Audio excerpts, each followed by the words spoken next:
You said the Father has paternity. Paternity is not an essential property of the essence, it's a hypostatic property, right? Yes. But then you're saying the Father is a father in every world, correct? Yes. Okay, why? Because of the relationship that he has with the Son. If That's what makes him a father. If the Son exists, that grants him being a father. I'm saying, why must he be a father to beget the Son to begin with? Because God not being okay, this is an impossibility. Because in order for God to be God, he has to be a Trinity. Why? Because or else he wouldn't be able to express all forms of love before creation. I need you to tell me, why must he be a father in every world? Because God needs to be multi-personal within one essence. Okay, why? This is a must for God's purpose, or else God is a contradiction. And I don't believe God is a contradiction. Why must he be a father in every world? I just answered you. Like, are you deaf? I just answered. You didn't answer. God needs multi-persons within his essence. Yeah, why? Because, or else God would be a contradiction. Why would he be a contradiction? What's the contradiction? Okay, how does God express love before creation? How does he do it? He doesn't need to express it before creation. Of course he is. He's all loving, isn't he?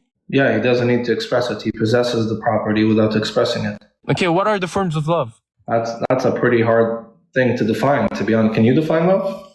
Yeah, it can be reflective and towards another person. I'm not defining love. You're telling me forms of love now. That's what I asked you. What are the forms of love? You said define love. Yeah, that was my second question. My first one was what are the forms of love? All right, so can you define love? Can you answer my first question, bro? Like you're running away. Like, what are the forms of love?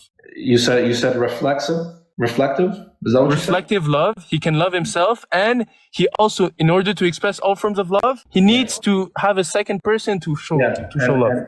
And my answer is he doesn't express all forms of love until he creates. Okay, so God is not all loving because he can't perform all forms of love. Guys, check this out. Watch this. He just buried himself. Does God have the property of being jealous? No. God is not jealous? Oh no, he does actually. I take back. Oh, okay. Who is he jealous of eternally? Who is he jealous of eternally? Mm-hmm. Well, jealousy is something that is related to creation. It's not related to why is it only to himself. Why is it only related to creation? Because we don't say that God is the all jealous. We don't say God is the perfect jealous. You say God is jealous. Yeah, he is jealous. He's not the perfect jealous. Jealous is not a positive attribute. Who is he executing all forms of jealousy on eternally? I don't believe that. So God is not jealous. No, I didn't say he's not jealous. I said he's not all jealous. So then God can be jealous and then yeah, he can be jealous, but the difference is you believe God. No, of course not. Wait, hold up. Who's God jealous of eternally? I don't believe God is the most jealous. I don't believe it. He doesn't. Okay, so God. It's not because jealousy is an attribute of God that he's the most of this.